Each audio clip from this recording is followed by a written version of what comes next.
ओम नमः शिवाय। हमने देखा कि कैसे ब्रह्मा जी और विष्णु जी की उत्पत्ति भगवान शिव ने की। आज हम देखते हैं कैसे शिव जी ने ब्रह्मा जी और विष्णु जी का घमंड तोड़ा। भगवान सदाशिव की माया तीनों भुवनों को घेरे हुए है। वे जो चाहते हैं वही होता है। विष्णु जी की नाभि से जो कमल का पुष्प निकला, उस पर शिव जी ने ब्रह्मा जी को उत्पन्न किया, परंतु ब्रह्मा नहीं जानते थे कि उन्हें किसने उत्पन्न किया है, उनका पिता कौन है। और तब उन्होंने सोचा कि जिसके मूल से यह कमल का पुष्प उत्पन्न हुआ है, वही मेरा पिता होगा। ऐसा सोचकर उस कमल की जड़ को जन्म देने वाले अपने पिता का पता लगाने के लिए ब्रह्मा उस कमल की डंडी के मार्ग से उस जल के भीतर जा पहुँचे। ब्रह्मा उस कमल नाल के सहारे सैकड़ों कोसों तक पानी के भीतर चले गए, परंतु उन्हें उसके उद्गम स्थान का कोई भी पता नहीं चल सका। तब वो निरंतर 100 वर्षों तक प्रयत्न करने के बाद निराश हो जाने के शोक से व्याकुल होकर उसी स्थान पर पुनः लौट आए जहाँ से उन नीचे की ओर चले थे। जब वे पुनः वापस आए तो यह देखकर उनके आश्चर्य की सीमा नहीं रही कि वहाँ वह कमल पुष्प कहीं भी दिखाई नहीं देता था जिस पर वे पहले बैठे थे। इस अद्भुत दृश्य को देख उन्हें अत्यंत चिंता हुई। तब उन्होंने एक संपूर्ण सृष्टि के स्वामी से अपनी रक्षा करने की प्रार्थना की। उस समय उन्हें चिंता युक्त देखकर आकाशवाणी हुई, जिसके द्वारा 2 अक्षर प्रकट हुए। उन अक्षरों के सहारे 16 और 21 अक्षरों का और ज्ञान हुआ, जिनसे वह बहुत सी बातों को जान सके। ठीक उसी समय भगवान सदाशिव की इच्छा से उस जल में अचेत होकर पड़े हुए विष्णु सचेत होकर ब्रह्मा जी के समीप आए। इस बात में कोई संदेह नहीं कि करना चाहिए कि जो भगवान शिव चाहते हैं वही होता है। विष्णु जी को देख ब्रह्मा जी ने उनसे पूछा, आप कौन हैं? विष्णु जी ने उत्तर दिया, हे ब्रह्मा, हम अलख निरंजन हरि हैं। हम तुम्हारे पिता हैं। हमारे ही नाभि कमल द्वारा तुम्हारी उत्पत्ति हुई है। अब तुम निर्भय हो जाओ, क्योंकि हम तुम्हारे रक्षक हैं। हमारे ऊपर हमारे समान अथवा हमसे उत्तम अन्य कोई नहीं है। हम ही सबके स्वामी हैं। विष्णु जी ने यह बात अज्ञान अवस्था में ही कही थी कि हम ही उत्तम हैं और हम ही सबके स्वामी हैं, क्योंकि उस समय शिव जी की माया से अचेत थे। भला इस संसार में ऐसा कौन है जिसे शिव जी की माया भुलावे में नहीं देती। विष्णु जी के मुख से यह वचन सुनकर ब्रह्मा को अत्यंत क्रोध आया।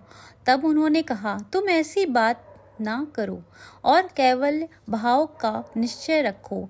यदि तुम हमें उत्पन्न करने वाले तो वेद हमें ब्रह्मा, पितामह, विधाता आदि नामों से नहीं पुकारते।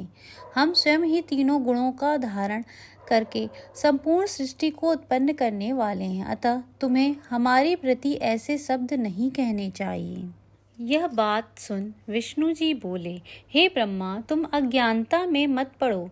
इस सृष्टि को उत्पन्न करने वाले हम ही हैं।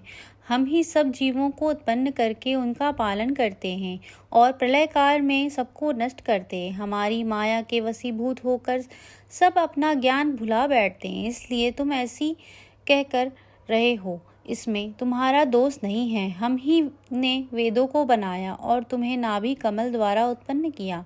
हमसे अधिक श्रेष्ठ अन्य कोई नहीं। यदि तुम हमारा पूजन करोगे वह शुभ होगा, अन्यथा हम तुम्हें अपनी शक्ति या माया द्वारा नष्ट कर देंगे। विष्णु जी के ऐसे अहंकार शब्द सुनकर ब्रह्मा जी के हृदय में भी क्रोध उत्पन्न हो गया और विष्णु जी के शत्रु बन गए।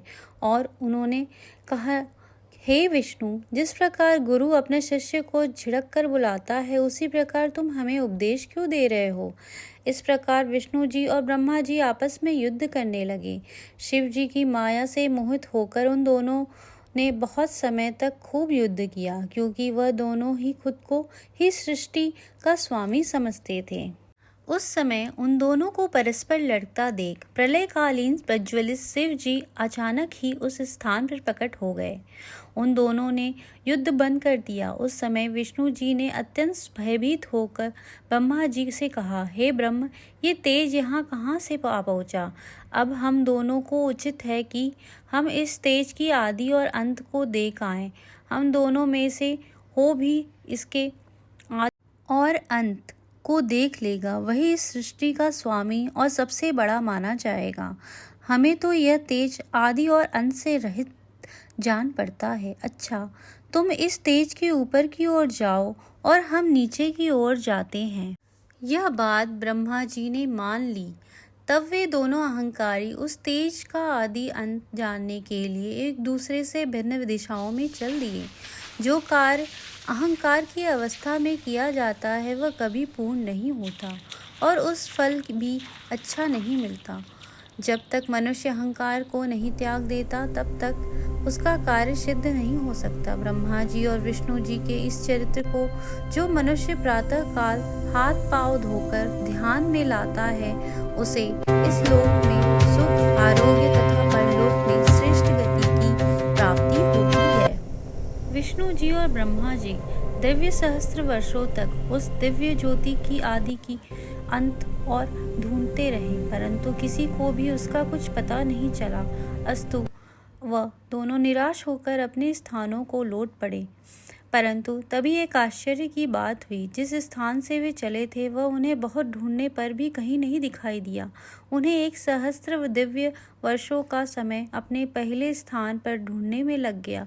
उस समय उन दोनों को इस बात का ज्ञान हो गया कि उनके ऊपर भी कोई शक्ति है जो सबसे उत्तम और पुरातन है। यह बात ध्यान में आते ही यह आकाशवाणी हुई, हे ब्रह्मा तथा हे विष्णु, तुम दोनों योग साधना करो। उसे सुनकर उन दोनों ने योग अभ्यास करते हुए उस लक्षित स्वामी की स्तुति में इस प्रकार कहना आरंभ किया, हे स्वामी, हम दोनों ने आपकी माया के वशीभूत होकर अपने को सृष्टि का उत्पन्न करता समझ लिया था। अब हम अपने अभिमान को त्याग कर आपको दंडवत कर प्रणाम करते हैं। आप हमें अपना सेवक जानकर कृपा कीजिए। तू रोज शिव का नाम लेता है, होकर हमें सच्चे मन से प्रार्थना करता है, उनके किसी का बुरा नहीं सोचता। भगवान सदाशिव ने साक्षात प्रकट होकर उन्हें अपना वह स्वरूप दिखाया, जिसके दर्शन पाकर संपूर्ण संसार मोहित हो जाता है।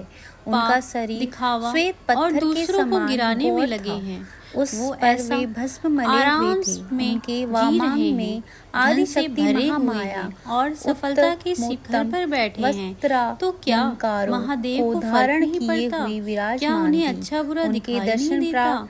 ब्रह्मा और महादेव सब देख रहे हैं, पर वह इंसानों की तरह हाथ जोड़कर उनकी स्तुति की और कहा, हे प्रभु, हमारे इस युद्ध का परिणाम शुभ ही हुआ, जो हमें आप परम प्रभु के दर्शन प्राप्त हुए। हमसे जो कुछ अपराध हुआ उसे आप कृपा पूर्वक क्षमा कर दीजिए। इसके बाद वे दोनों अपने मस्तक को नीचे झुकाए हुए शिव जी की चरणों की ओर देखने लगे। और जो लोग आज ब्रह्मा जी और विष्णु जी की स्तुति सुन भगवान सदाशिव ने मुस्कुराते हुए कहा, हे ब्रह्मा तथा हे विष्णु, तुम्हारी हमारी माया के मोह में पड़कर ही परस्पर युद्ध किया। अब तुमको उचित है कि इस विरोध भाव का त्याग कर तुम दोनों ही अहंकार को नष्ट कर दो और वह कार्य करो जिससे हम तुम्हें आज्ञा देते हैं। साधारण जीवन नहीं, महापुराण का ये तीसरा अध्याय समाप्त होता है। अगर आपको ये पुराण दुनिया बदलने के लिए अच्छा लग रहा हो तो कृपया सब्सक्राइब करें